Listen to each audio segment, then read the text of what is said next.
आज है 16 अप्रैल 2026 दिन गुरुवार। Welcome back to clean news UP. चलिए देखते हैं उत्तर प्रदेश की 25 फटाफट बड़ी खबरों को। यूपी में सोलर दीदी अभियान से सौर क्रांति, महिलाओं के हाथों पहुंचेगी मुफ्त बिजली। उत्तर प्रदेश में पीएम सूर्यघर मुफ्त बिजली योजना को बढ़ावा देने के लिए सोलर दीदी अभियान तेजी पकड़ रहा है। योगी आदित्यनाथ के नेतृत्व में महिलाओं को इस पहल का केंद्र बनाया गया। वाराणसी में 111 और अयोध्या में 148 महिलाएं सोलर दीदी बनकर रूफटॉप सोलर इंस्टॉलेशन को बढ़ावा दे रही हैं। इन्हें हर माह 1000 रुपए प्रोत्साहन राशि भी दी जा रही है, जिससे वे आत्मनिर्भर बनते हुए सौर ऊर्जा को घर घर तक पहुंचा रही हैं। 15 दिन बाद भी नहीं मिली किताबें, 25 जिलों में सुस्त रफ्तार पर विभाग सख्त। उत्तर प्रदेश में नए शैक्षणिक सत्र 2026-27 की शुरुआत के बावजूद छात्रों को अब तक किताबों का इंतजार है। बेसिक शिक्षा विभाग की समीक्षा में सामने आया कि 25 जिलों में किताब वितरण की प्रक्रिया बेहद धीमी है। इटावा और हाथरस ने तो रिपोर्ट भी नहीं दी। वहीं बहराइच में अधिकांश स्कूल तक किताबें नहीं पहुंची। विभाग ने इस पर नाराजगी जताते हुए तत्काल सुधार के निर्देश दिए। यूपी में 12 साल बाद वेज बोर्ड की तैयारी, मजदूरी बढ़ाने पर बड़ा फैसला।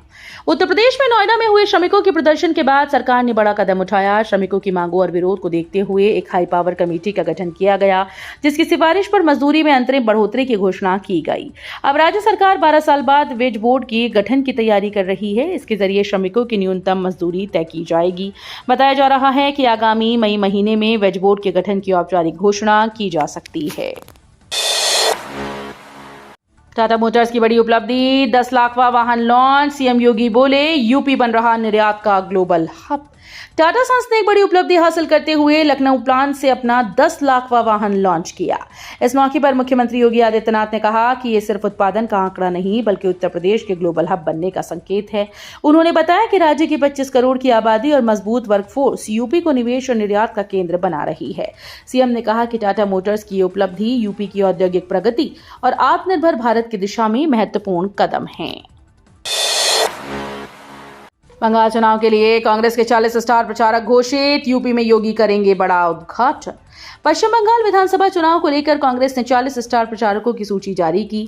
यूपी में कांग्रेस अध्यक्ष अजय राय, प्रमोद तिवारी, इमरान प्रतापगढ़ी, सुप्रिया श्रीनेत और इमरान मसूद शामिल हैं।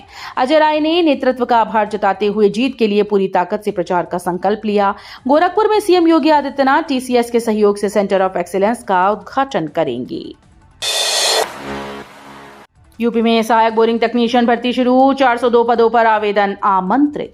उत्तर प्रदेश अधीनस्थ सेवा चयन आयोग यूपीएसएसएससी ने सहायक बोरिंग तकनीशियन भर्ती 2026 के लिए आवेदन प्रक्रिया शुरू कर दी। कुल 402 पदों पर भर्ती होगी। इच्छुक उम्मीदवार आधिकारिक वेबसाइट पर जाकर ऑनलाइन आवेदन कर सकते हैं। आवेदन की अंतिम तिथि 5 मई 2026 तय की गई। फॉर्म में सुधार के लिए 12 मई तक का समय मिलेगा। अभ्यर्थियों की आयु 18 से 40 वर्ष निर्धारित है, जबकि आरक्षित वर्ग को नियमानुसार छूट दी जाएगी। यूपी माटीकला रोजगार योजना से युवाओं को मिलेगा बड़ा फायदा, 10 लाख तक प्रोजेक्ट पर 25% अनुदान।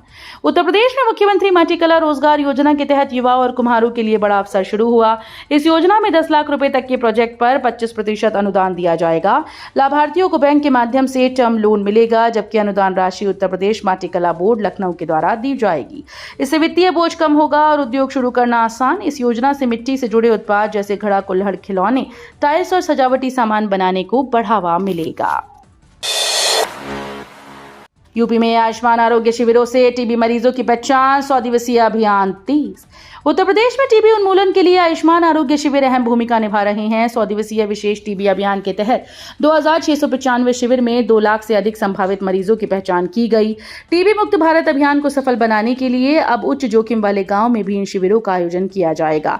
राज्य सरकार मरीजों की जल्द पहचान और उपचार पर जोर दे रही है। राज्य क्षय रोग अधिकारी के अनुसार टीबी फ्री पंचायत पहल को भी तेजी से आगे बढ़ाया जा रहा है।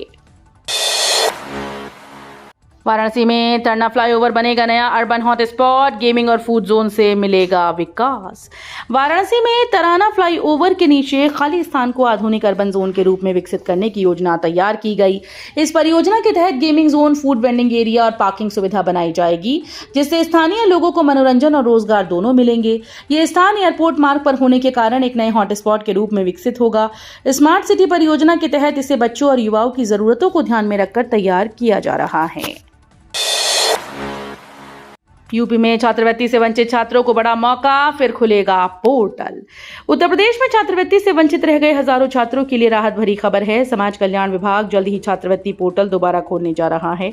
तकनीकी खामियों के कारण जिन छात्र छात्राओं का आवेदन पूरा नहीं हो पाया था, उन्हें दूसरा मौका मिलेगा। खासतौर पर एनआईसी की ओर से मास्टर फीस प्रोसेस न हो पाने से कई आवेदन अटक गए थे। विभाग ने इस समस्या को गंभीरता से लेते हुए समाधान की प्रक्रिया तेज कर दी। यूपी के 51 गांव की जमीन बनी सोना। अयोध्या प्रयागराज ग्रीनफील्ड कॉरिडोर को मिली मंजूरी। उत्तर प्रदेश में विकास की रफ्तार को नई उड़ान मिलने जा रही है। अयोध्या से प्रयागराज के बीच बनने वाले ग्रीनफील्ड एक्सेस कंट्रोल कॉरिडोर को केंद्र सरकार की हरी झंडी मिल गई। इस परियोजना के तहत 6 लेन हाई स्पीड हाईवे बनाया जाएगा, जो यात्रा को तेज, सुरक्षित और सुगम बनाएगा। खास बात यह है कि अयोध्या प्रतापगढ़ खंड पर पूरी तरह नया मार्ग तैयार होगा। इससे 51 गांव की जमीन की कीमतों में जबरदस्त उछाल आने की उम्मीद है। यूपी में नारी शक्ति वंदन अभियान की शुरुआत। स्कूटी रैली और पदयात्राओं से गूंजा प्रदेश। उत्तर प्रदेश में नारी शक्ति वंदन अभियान का भव्य आगाज हो गया। राजधानी लखनऊ के 1090 चौराहे से इसकी शुरुआत हुई, जहां महिलाओं और युवाओं ने हस्ताक्षर दीवार पर साइन कर महिला सशक्तिकरण का संकल्प लिया। इस मौके पर स्कूटी रैली का आयोजन किया गया, जिसमें बड़ी संख्या में महिलाओं और छात्राओं ने हिस्सा लिया।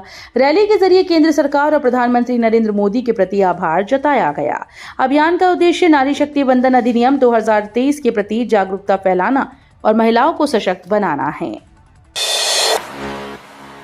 मेरठ में 3500 करोड़ से चमकेगा हाईवे। दिल्ली देहरादून कनेक्टिविटी होगी और भी बेहतर। उत्तर प्रदेश के मेरठ में बड़ी इंफ्रास्ट्रक्चर परियोजना जल्द शुरू होने जा रही है। दिल्ली देहरादून राष्ट्रीय राजमार्ग के चौड़ीकरण की योजना अब अंतिम चरण में है। भारतीय राष्ट्रीय राजमार्ग प्राधिकरण इस परियोजना की डीपीआर को अंतिम रूप देने में जुटा है। परतापुर बाईपास से मुजफ्फरनगर बाईपास तक करीब 80 किलोमीटर लंबे हिस्से को 6 लेन में बदला जाएगा। करीब 3500 करोड़ रुपए की लागत से बनने वाला यह हाईवे यात्रा को तेज, सुरक्षित और सुविधाजनक बनाएगा। सैफई में ट्रांसजेंडर्स के लिए खास क्लिनिक। अब एक ही जगह मिलेगा इलाज और परामर्श। इटावा के सैफई आयुर्विज्ञान संस्थान में ट्रांसजेंडर समुदाय के लिए बड़ी पहल की गई। यहां सहज आरोग्य क्लिनिक की शुरुआत हुई, जहां किन्नर समुदाय को एक ही छत के नीचे सभी स्वास्थ्य सुविधाएं मिलेंगी। इस क्लिनिक का उद्घाटन कुलपति डॉक्टर अजय सिंह ने किया। उन्होंने कहा कि अब ट्रांसजेंडर बिना किसी झिझक के अपनी समस्याओं को साझा कर पाएंगे और उन्हें बेहतर इलाज के साथ परामर्श भी मिलेगा। यूपी का सबसे अमीर चपरासी, 3 पत्नियों के खाते में लाखों की एफडी। घोटाले की परतें खुलती जा रही।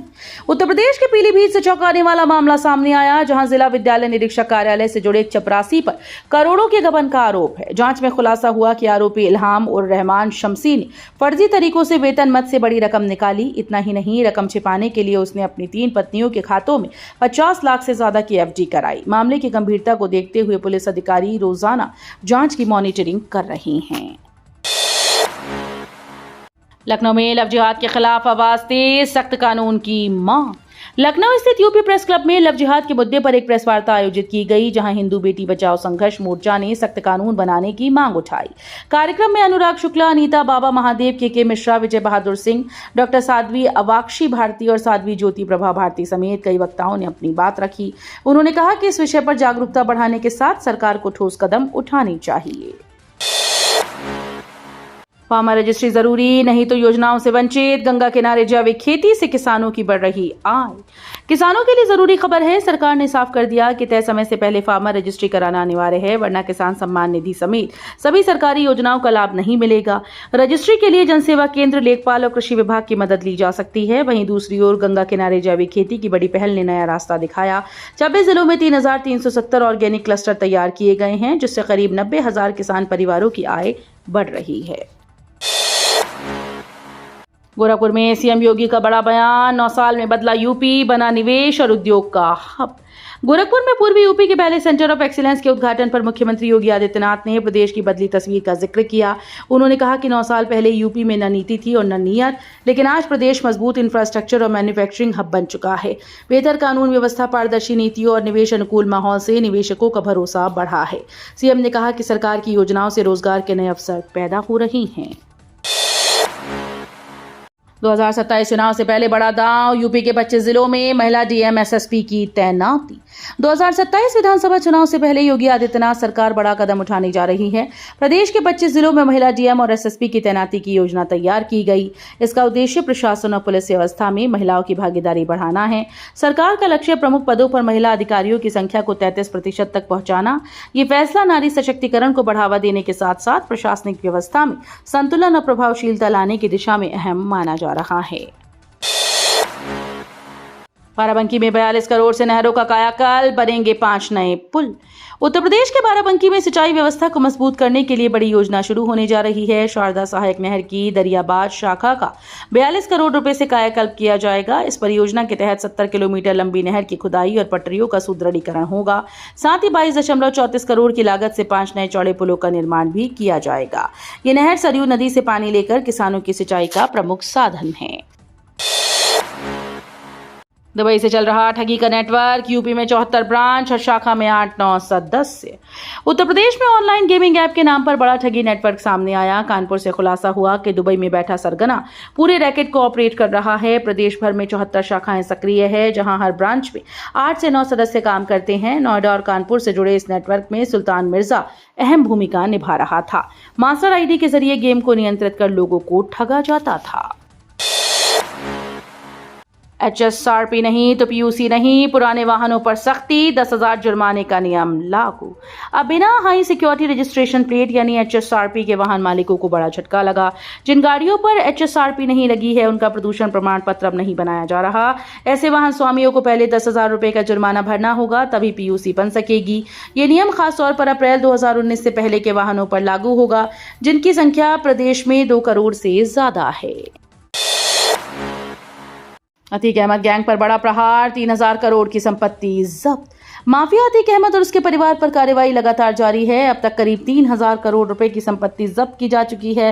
प्रयागराज के धूमनगंज इलाके में स्थित उसकी आलीशान कोठी को 2020 में ध्वस्त किया गया था, जबकि 2023 में उसके परिवार का घर भी गिरा दिया गया। चकी और आसपास के क्षेत्रों में बनी कई संपत्तियों पर कार्रवाई हो चुकी है। अनुमान है कि अतीक की कुल संपत्ति 11,000 करोड़ रुपए से अधिक की हो सकती है। 6 महीने से लापता IAS समीर वर्मा पर सख्ती तय, ज्वाइन न करने पर होगा एक्शन। उत्तर प्रदेश कैडर के 2002 बैच के IAS अधिकारी समीर वर्मा पिछले करीब 6 महीनों से बिना अनुमति गैर हाजिर हैं। उन्हें नियोजन विभाग में सचिव पद पर तैनाती दी गई थी, लेकिन उन्होंने अब तक कार्यभार ग्रहण नहीं किया। इससे पहले उन्हें IG स्टाम्प पद से हटाया गया था। बताया जा रहा है कि उनकी स्टडी लीव भी मंजूर नहीं हुई। इसके बावजूद वो छुट्टी पर हैं। शासन ने मामले की गंभीरता को देखते हुए अब सख्त कार्रवाई की तैयारी शुरू कर दी है। श्रावस्ती में पेट्रोल पंपों पर डीजल पेट्रोल खत्म, अगले 72 घंटे में हीट वेव का अलर्ट। श्रावस्ती के कोतवाली भिंगा क्षेत्र में इन दिनों पेट्रोल और डीजल की भारी किल्लत देखने को मिल रही है। सिरसिया थाना क्षेत्र के भींगा मंगल भट्टा स्थित पेट्रोल पंप पर अचानक डीजल और पेट्रोल खत्म हो गया, जिससे वाहन चालकों को भारी परेशानी का सामना करना पड़ा।